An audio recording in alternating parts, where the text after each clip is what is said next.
Hello friends, welcome to YouTube channel education Niketan. Screen पर जो आपको पीडीएफ दिखाई दे रहा है वो 65वीं बीपीएससी मुख्य परीक्षा समान अध्ययन प्रश्न पत्र 1 यानी जीएस पेपर 1 की आरटीआई की कॉपी की पीडीएफ है।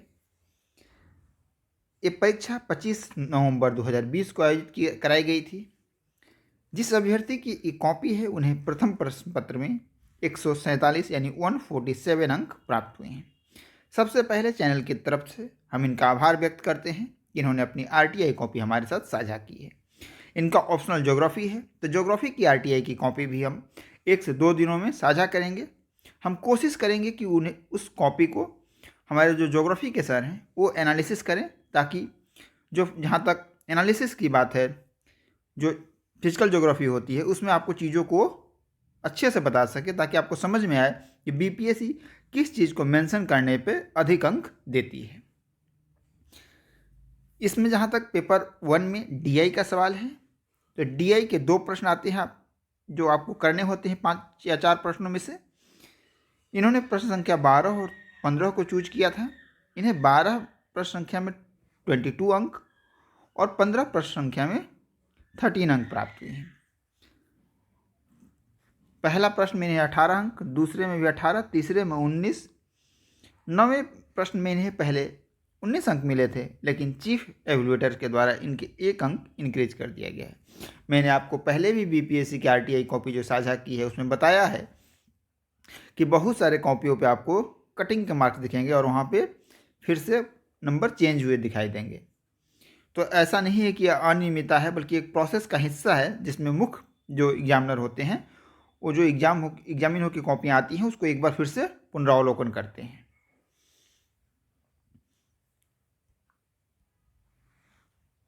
ये डीआई वाले क्वेश्चन है जिनका इन्होंने सॉल्यूशन बनाया है। इन्हें 9 अंक प्राप्त हुए हैं। डीआई के जो प्रश्न हैं उनकी डिटेल एनालिसिस दीपांकर सर कल करेंगे, जिसमें वो लगभग डीआई की 3 से 4 आरटीआई कॉपी आपके साथ लेकर उपस्थित होंगे और आपको ये बताएंगे कि बीपीएससी में स्टेप मार्किंग बहुत कम होती है।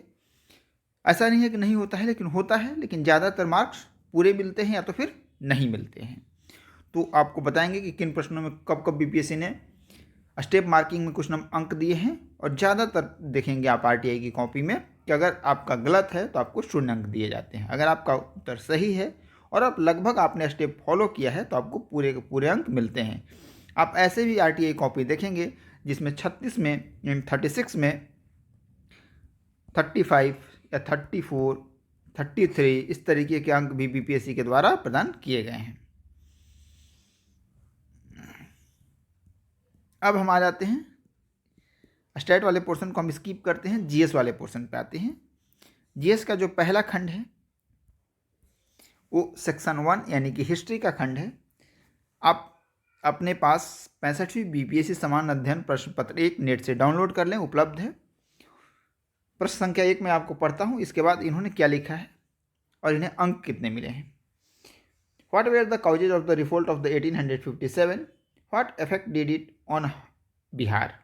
1857 के विद्रोह के क्या कारण थे, बिहार में उसका प्रभाव क्या था। बिल्कुल ही फ्लैट सा प्रश्न है। तो इन्होंने सबसे पहले ब्रीफ में इंट्रोडक्शन में 1857 की क्रांति को बताया है, मात्र 3 से 4 लाइन में।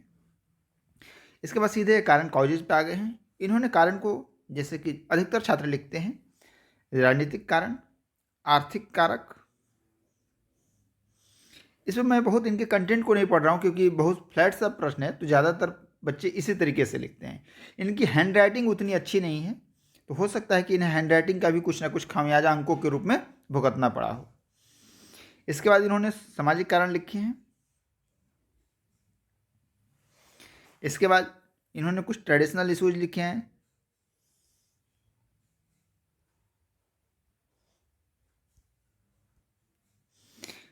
यानी कि लगभग इन्होंने 6 पॉइंट्स में कारण को बताया है।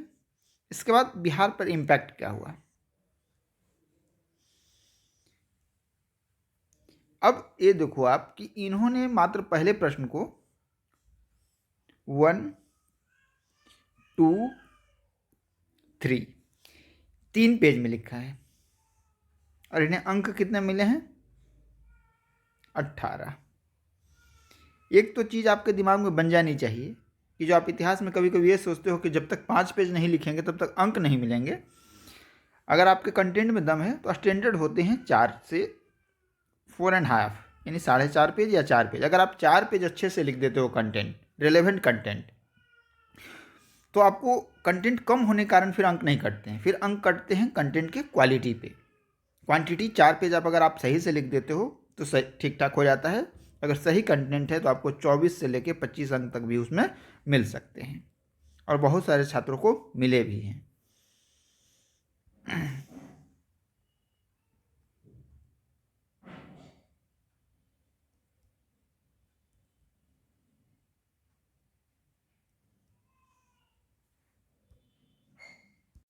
अब हम आते हैं दूसरे प्रश्न पर। दूसरा प्रश्न जो पूछा गया था, जो इन्होंने अटेम्प्ट किया है, describe the spirit of western education in Bihar between 1858 to 1914। 1858 से 1914 के दौरान बिहार में पाश्चात्य शिक्षा के संप्रसार का वर्णन कीजिए। ये भी ट्रेडिशनल सवाल है जो कि बीपीएससी में हर 2-3 साल के बीच करके पूछा जाता है। तो इन प्रश्नों को भी बहुत ज़्यादा एलोबरेट करने की जरूरत नहीं है, बस आप इनके कंटेंट को देखो। पहली बात, एक चीज़ आपको मैं यहाँ पे मार्क करा देता हूँ कि क्वेश्चन जो प्रश्न संख्या होता है वो यहाँ नहीं लिखना होता है, वो इस क्षेत्र में लिखना होता है, और इस क्षेत्र में केवल प्रश्न संख्या लिखना होता है। तो आप इस बात का ध्यान रखेंगे कि प्रश्न संख्या आप मार्जिन से इस साइड में लिखेंगे।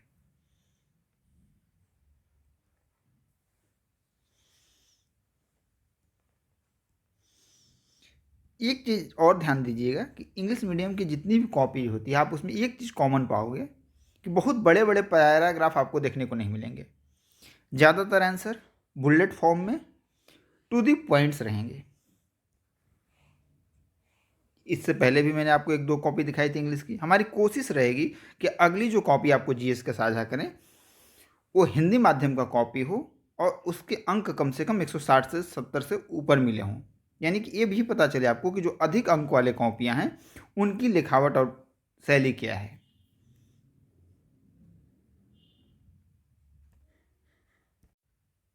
अगला जो प्रश्न है वो पाल कला से संबंधित है।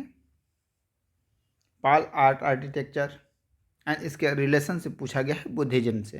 यानी कि जो 64वीं बीपीएससी में इसी तरीके का प्रश्न मौर्य कला से पूछा गया था, और 65वीं बीपीएससी में सेम करते हुए केवल मौर्य की जगह पे पाल कला कर दिया गया था।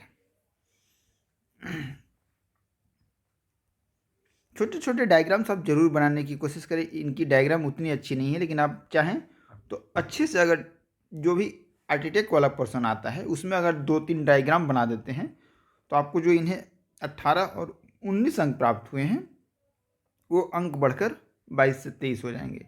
और आप हर प्रश्न में भी 3 से 4 अंक अगर इंक्रीज कर लेते हैं तो आप समझ लीजिए कि 8 प्रश्न हो गए, 2 टीआई के छोड़ दीजिए, 6 प्रश्न हो गए, 3 नंबर भी आपने इंक्रीज कर लिया तो 18 से 20 नंबर। अब 20 नंबर के कारण बहुत लोगों का अंतिम चयन रुक जाता है।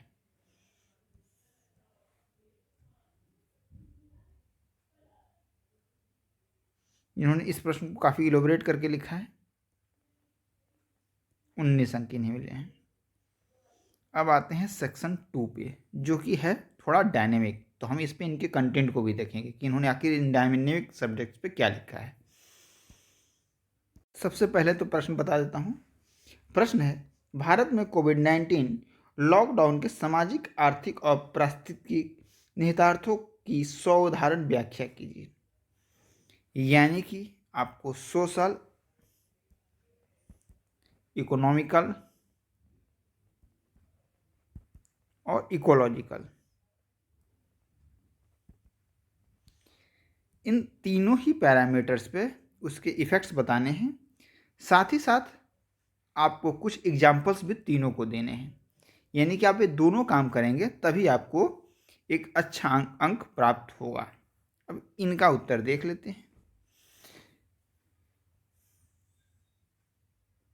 तो इन्होंने स्टार्टिंग में घोषणा की, इंट्रोडक्शन लिखा है कि 24 मार्च 2020 को भारतीय प्रधानमंत्री श्री नरेंद्र मोदी ने लॉकडाउन की घोषणा की पैन इंडिया।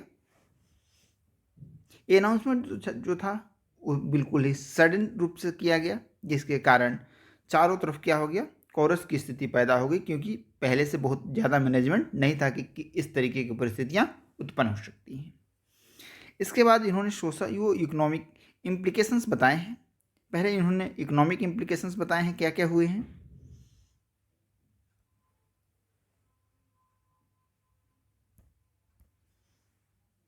बहुत लोगों की क्या हो गई, नौकरियां छूट गई।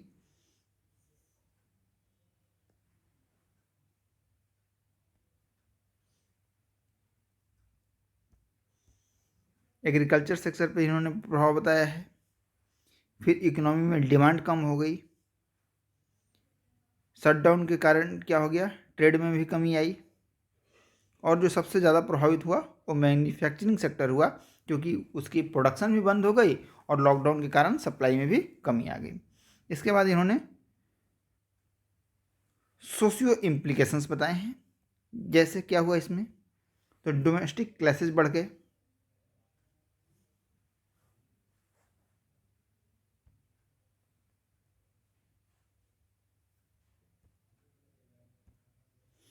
और जो सबसे इम्पॉर्टेंट एरिया है इसका वो था इकोलॉजिकल इम्प्लीकेशंस। अगर आप इस पोर्शन को छोड़ देते हो तो आप समझ लो कि आप 5 से 7 नंबर मिस कर रहे हैं इस प्रश्न में। और आपको बताने क्या थे, कुछ पॉजिटिव पॉइंट्स आपको बताने थे। जैसे बीओडी में इम्प्रूवमेंट हुआ, एयर क्वालिटी में इम्प्रूवमेंट हुआ, गंगा के किनारे जो तटबंध थे वहाँ पे देखा गया क्या कि जो वहाँ से देखा गया कि नदियों के जो जल है उसमें भी सुधार हुआ है।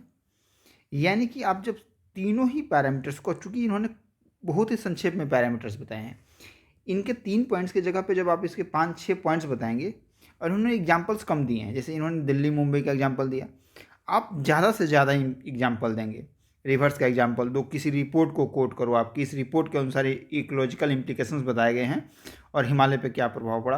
तो अगर जब आप रिपोर्ट की कोट करते हुए तीनों ही इम्प्लीकेशंस बताओगे तब आपको 19 के जगह पे 24 से 25 अंक मिल सकते हैं। अब अगले प्रश्न पर आते हैं। इन्होंने जो अगला प्रश्न अटेम्प्ट किया है वो बुश फायर जो ऑस्ट्रेलिया में आई थी, प्रश्न पढ़ के बता देता हूँ आपको। प्रश्न संख्या 9 है, ऑस्ट्रेलिया के बुश फायर और ब्राज़ील के अमेजन दाह जैसे तात्कालिक आपदाओं को उनके कारणों और स्थानीय पारिस्थितिकी तथा वैश्विक वातावरणीय दशाओं पर प्रभाव सहित जांच कीजिए। तो पहले इन्होंने बुश फायर ऑस्ट्रेलिया के बारे में बताया है कि सामान्य सी बात है समर सीजन में कि वहाँ पे इस तरीके के आग लगते हैं, किंतु इस बार जो उसकी संख्या थी और उसका जो प्रभाव था वो पहले की तुलना में काफ़ी लार्जर था। अब इसके इन्होंने फिर कारण बताए हैं। इसके बाद लोकल इकोलॉजी पे उसका क्या इम्पैक्ट पड़ा है उसको बताया है। देख सकते हैं कि इस बात को भी इन्होंने बुलेट फॉर्म में पॉइंट वाइज बताने की कोशिश की है। आप चाहें तो बस इस तरीके के डॉट्स का भी यूज कर सकते हैं।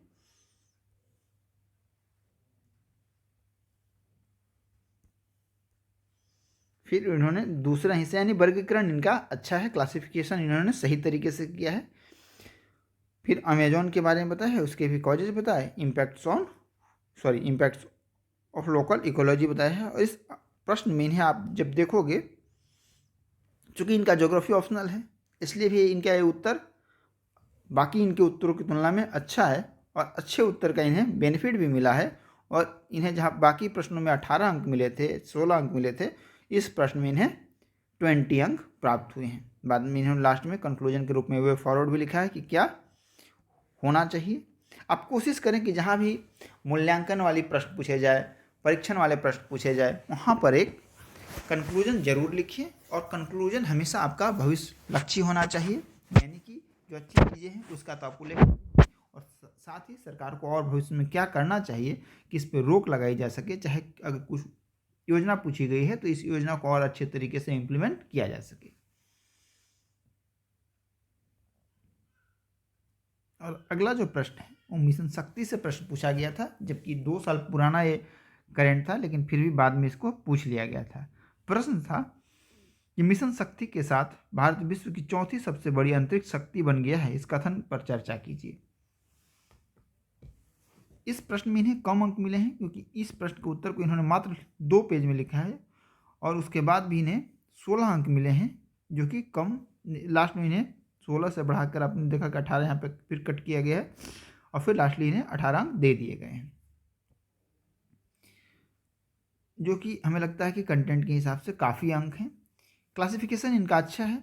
अगर इन्होंने मिशन शक्ति को थोड़ा सा डायग्राम के थ्रू अगर बनाया होता बीच में, जहाँ भी आपको ये गुंजाइश हो कि आप डायग्राम का इंक्लूजन कर सकते हैं आंसर में, तो आप कोशिश करें कि डायग्राम जरूर बनाएं। साधारण डायग्राम ही हो, कोई ज़रूरी नहीं है कि आप मिशन शक्ति को एकदम सही से दिखा पाए, लेकिन आप मिशन शक्ति को दिखाकर उसके मेन कंपोनेंट्स को आप दिखा देते हैं तो भी आपके अंक जो हैं 2 नंबर इंक्रीज हो जाते हैं।